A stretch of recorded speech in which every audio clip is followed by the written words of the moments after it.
సీరియల్లో సినిమాలో నటించాలనుకుంటున్నారా? అయితే వెంటనే మా యాక్టింగ్ స్కూల్లో జాయిన్ అవ్వండి.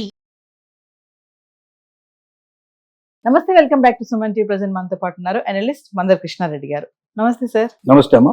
సార్, మరి ఎట్టకేలకి తమిళనాడు సీఎం విజయ్ మరి ఆల్రెడీ సీఎం అయిపోయారు. మరి ఎన్నికల ప్రచారంలో చాలా వాగ్దానాలు కూడా చేశారు. మరి ఇప్పుడు ముందున్నటువంటి మరి భవిష్యత్ ఎలా ఉండబోతుంది ఆయనకి అని అంటే ఒక్కసారి మనం డీటెయిల్ గా మాట్లాడుకుంటే సార్.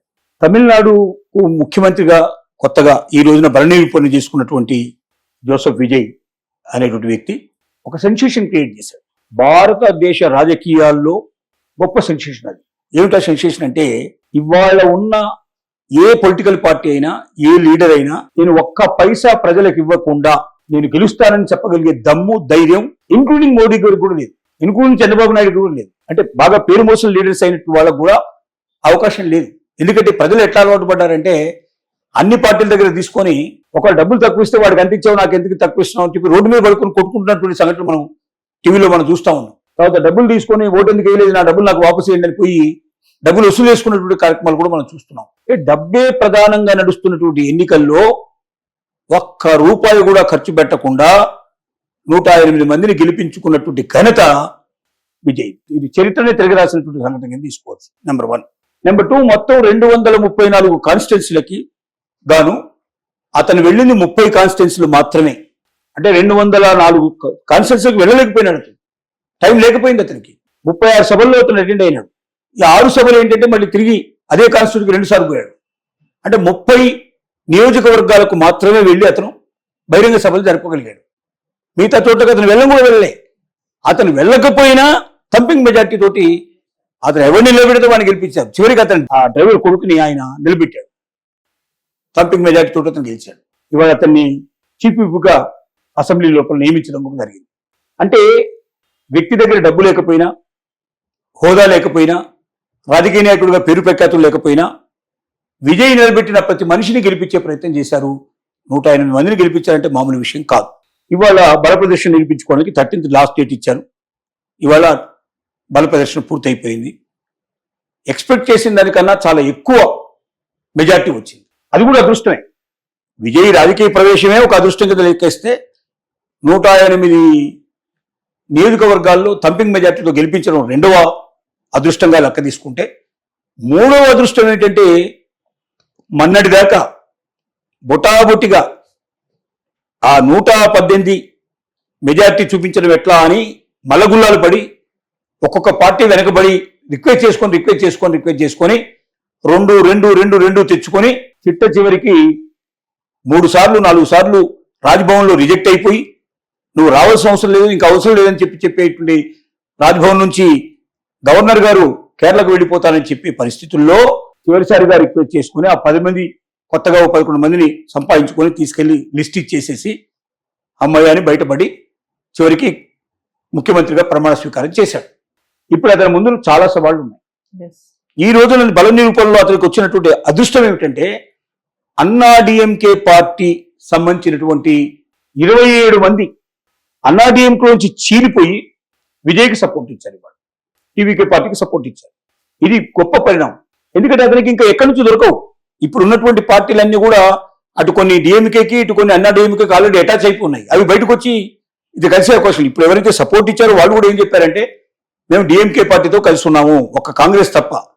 లెఫ్ట్ పార్టీలు కానీ, సివి కానీ, ఇంకో పార్టీ కానీ, ఇలాంటివన్నీ ముస్లిం లీగ్ సంబంధించిన ఇంకో పార్టీ కానీ, వీళ్ళంతా ఏం చెప్పారంటే, మేము ఆల్రెడీ డిఎంకే పార్టీతో కలిసి ఉన్నాము, మేము కలిసే ఉంటాము, నీకెందుకు సపోర్ట్ ఇస్తున్నామంటే, నీకు సపోర్ట్ ఇవ్వకపోతే రాష్ట్రపతి పాలన వస్తుంది, ఎవరికి తగినంత మెజార్టీ లేదు, రాష్ట్రపతి పాలన పెట్టారంటే ఇప్పుడున్నటువంటి స్కీమ్స్ అన్నీ ఆగిపోతాయి, ప్రజలకు ఏమీ దొరకవు, ప్రజలు భంగపాటు పడిపోతారు, ప్రజలు ఇబ్బందులు పడిపోతారు. కాబట్టి ప్రజల్ని ఇబ్బంది పెట్టడం ఇష్టం లేదు మాకు, అందుకోసం మేము కలిసాము. రెండోది ఏంటంటే, ఈ డిఎంకే అన్నా డిఎంకే 2 కలిపి కొత్త కుటుంబంగా ఏర్పడి వాళ్ళు అధికారంలోకి రావాలని ఒక ప్రయత్నం కూడా జరిగినట్టుగా తెలుసు. 50 ఏళ్ల నుంచి 60 ఏళ్ల నుంచి బద్ధశత్రువుగా కొట్టుకుంటున్న 2 పార్టీలు తెర వెనుక కలిసిపోయే ప్రయత్నం చేయడం అంటే అది కూడా సరైన విధానం కాదు. అందువల్ల ఇవి నిరోధించడానికే మేము ఏం చేస్తున్నామంటే, మీకు సపోర్ట్ ఇస్తున్నామని చెప్పాయి. ఏ క్షణంలో అయినా వాళ్ళకి సపోర్ట్ విత్డ్రా చేసుకుంటే విజయ్ కూలిపోతాడు. అంత భయపడుతూ ఉన్న తరుణంలో 27 మంది వచ్చి కొత్తగా కలవడం వల్ల ఈ 10 మంది బయటికి వెళ్ళిపోయినా ఇంకా ఢోకా లేకుండా నడిపే అవకాశం ఉంది. ఈ 25 మంది బయటికి వెళ్ళలేరుగా. ఎందుకు వెళ్ళలేరంటే వాళ్ళు అన్నాడీఎంకే పార్టీలోంచి వచ్చారు. 2/3 మెజార్టీ ఉంటేనే కానీ వాళ్ళని ప్రత్యేకమైన వర్గం కింద గుర్తిస్తారు. 2/3 మెజార్టీకి 3-4 ఓట్లు తక్కువ ఉన్నాయి వాళ్ళకి. ఈ 3-4 ఓట్లు పూర్తయ్యేదాకా వాళ్ళని ఒక ప్రత్యేక వర్గం కింద గుర్తించడం కష్టం. ఆ 3-4 ఓట్లు వస్తాయో కూడా తెలియదు. ఇప్పుడు స్పీకర్ తెలుసుకుంటే వాళ్ళని ఏం చేస్తాడు, అన్నాడీఎంకే సంబంధించిన పల్ని ఎవరైతే ఉన్నారో పళనియప్ప, ఆయన పళనిస్వామి ఏం చేస్తాడంటే వెంటనే వీళ్ళు మా మాట వెళ్ళలేదు, మేము విప్ జారీ చేసినా కూడా మేము విజయ్కి సపోర్ట్ చేయొద్దంటే చేశారు, కాబట్టి వీళ్ళని పూర్తిగా అధికారం నుంచి తప్పించండి, అనర్హత వేటు పట్టించండి అంటే ఇప్పుడున్న ఎమ్మెల్యేషిప్ ఓడిపోతుంది, మళ్ళీ 5 ఏళ్ల దాకా పోటీ చేయడానికి అవకాశం ఉంది అని వాళ్ళు ఇస్తారు. పిటిషన్ ఇస్తారు. ఇప్పుడు 2-3 రోజులు వాళ్ళు పిటిషన్ ఇచ్చేస్తారు. వీళ్ళ జీవితం భవితవ్యం ఎవరి మీద ఆధారపడి ఉంది? ఇక్కడున్న స్పీకర్ మీద ఆధారపడి. స్పీకర్ ఎవరి మీద ఆధారపడి ఉంటాడు? చీఫ్ మినిస్టర్ మీద ఆధారపడి ఉంటాడు. కాబట్టి విజయ్ చెప్తే వాళ్ళకి సంబంధించిన పదవులు ఉంటాయి, లేకపోతే వాళ్ళ ఎమ్మెల్యేలు ఊడిపోతాయి. అంటే ఇక వాళ్ళు వీళ్ళ చేతులు దిక్కినట్టే, వాళ్ళు పూర్తిగా వాళ్ళ ప్రాణం వీళ్ళ చేతులు చిక్కినట్టే లెక్క. కాబట్టి 5 ఏళ్ల పాటు నిర్విఘ్నంగా ఏ ఇబ్బంది లేకుండా పార్టీ నడపగలిగే శక్తి వచ్చింది అతనికి, బాగానే ఉంది. కానీ ముందుంది ముసళ్ల పండుగ. ఏమిటది? ఎన్ని వాగ్దానాలు చేశాడంటే 1,00,000 కోట్లకు పైబడి ప్రతి సంవత్సరం అదనంగా డబ్బు తెస్తే తప్ప అతను చెప్పినటువంటి వాగ్దానాలు నెరవేరే అవకాశాలు లేవు. ఆడవాళ్ళకు ఫ్రీ బస్ అన్నాడు. ఇప్పటికే 7,000 కోట్లు నష్టంలో నడుస్తున్నటువంటి ఆర్టీసీ ఇప్పుడు దీంతో 19,000 కోట్లు 20,000 కోట్లకు నష్టానికి వెళ్ళిపోయే పరిస్థితి ఉంది. అలాగే పిల్లలకు ల్యాప్టాప్లు అన్నాడు స్టూడెంట్స్ కి. తర్వాత వాళ్ళకి ఉద్యోగులు ఎవరైతే నిరుద్యోగులు ఉన్నారో వాళ్ళకి 4,000 రూపాయలు అన్నాడు. అలాగే వృద్ధులకి 3,000 రూపాయలు ఇస్తాడు. ఇప్పుడు 1,500 ఇస్తున్నారు, 3,000 ఇస్తానన్నాడు. పెళ్ళైన వాళ్ళకి 8 గ్రాముల బంగారం 8 గ్రాముల బంగారం కూడా ఇస్తానని చెప్పాడు. ఇలాగా లెక్కలేని వాగ్దానాలు చేశాడు. ఈ వాగ్దానాలు అన్ని నెరవేర్చడానికి 1,20,000 కోట్లు సుమారుగా కావాలని నిపుణులు అంచనా వేస్తున్నారు, మేధావులు చెప్తున్నారు. ప్రతి సంవత్సరం ఇప్పటికే 10 లక్షల కోట్ల అప్పు ఆల్రెడీ రెడీగా ఉంది. దానికి వడ్డీలకే కొన్ని వేల కోట్లు కట్టాల్సిన పరిస్థితులు ఉన్నది. సంవత్సరానికి 3 లక్షల కోట్లు మాత్రమే, 3 లక్షల కోట్ల చిల్లర, ఒక 10-20 కోట్లు, 3 లక్షల 10 కోట్లు, 3 లక్షల 15,000 కోట్లు ఇప్పటిదాకా వాళ్ళకి సంవత్సరానికి ఆదాయం వస్తుంది. దానికి సరిపోయేటువంటి అప్పులు ఉన్నాయి, దానికి సరిపోయేటువంటి వడ్డీలు ఉన్నాయి, దానికి కొంత అసలు అమౌంట్ కూడా పే చేయాల్సి వస్తుంది, జీతాలు బత్యాలు అన్నిటికీ సరిపోతుంది.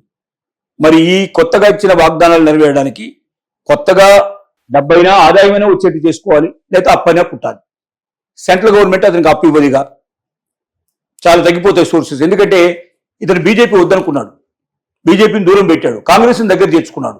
వాళ్ళకి కావాల్సినంత కోపం విపరీతంగా ఇతని మీద ఉంది. కాబట్టి భవిష్యత్తు లోపల సెంట్రల్ గవర్నమెంట్ నుంచి ఇతనికి రూపాయి రాదు. సెంట్రల్ గవర్నమెంట్ నుంచి డబ్బు పుట్టే అవకాశాలు కనపట్టలేదు, ఇక్కడ ఆదాయం పెరిగే అవకాశాలు కనపట్టలేదు. 1,00,000 కోట్లు లేకపోతే వాగ్దానాలు నెరవేర్చే అవకాశం లేదు. ఒకవేళ వాగ్దానాలు నెరవేర్చకపోతే నెక్స్ట్ టైం వచ్చే అవకాశం లేదు. ఇప్పుడే ప్రతిపక్షాల యొక్క విమర్శలకు తట్టుకోవాల్సిన పరిస్థితి ఏర్పడుతుంది. ప్రజలు కూడా వెలివేసే ప్రయత్నాలు కూడా జరుగుతాయి. ఇలాంటి కొన్ని ఇబ్బందికరమైన పరిస్థితుల్లో, తప్పించుకోలేని పరిస్థితుల్లో విజయ్ భౌతవ్యం ఉంది. దీనికి అతను ఎలాంటి ఎత్తుగడలు వేస్తాడు, మేధావులతో ఎలాంటి చర్చలు జరుపుతాడు, ఆదాయ వనరులు ఎలా పెంచుకుంటాడు, అప్పులు ఎలా తగ్గించుకుంటాడు. ఇది సిమిలర్ గా ఆంధ్రప్రదేశ్ పరిస్థితి కూడా ఇట్లాగే ఉంటే, ఒకటి సెంట్రల్ గవర్నమెంట్ యొక్క వాళ్ళకి అవకాశాలు దొరికాయి, వాళ్ళు బాగా సాయం చేశారు. రెండోది ఆదాయ వనరులు బాగా పెంచుకున్నారు.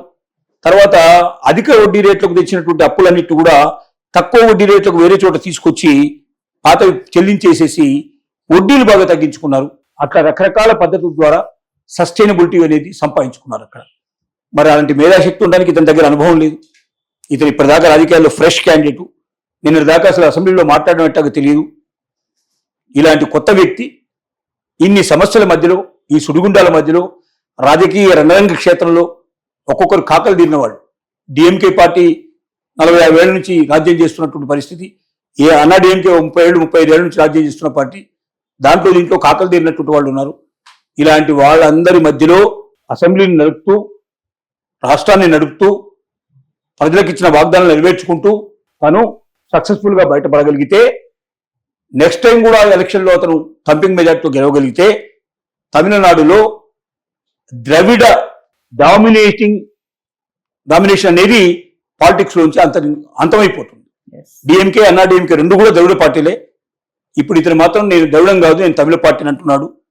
ద్రవిడానికి నేను ప్రాముఖ్యత ఇవ్వనంటున్నాడు.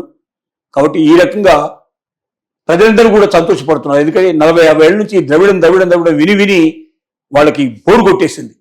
ఇందులోంచి ఎట్లా బయటపడతామా, ఎవడొచ్చి కాపాడతాడు అనుకుంటే చివరికి విజయ రూపంలో కనబడ్డాడు. కాబట్టి ప్రజలు తంపిక మెజార్టీ ఇచ్చారు.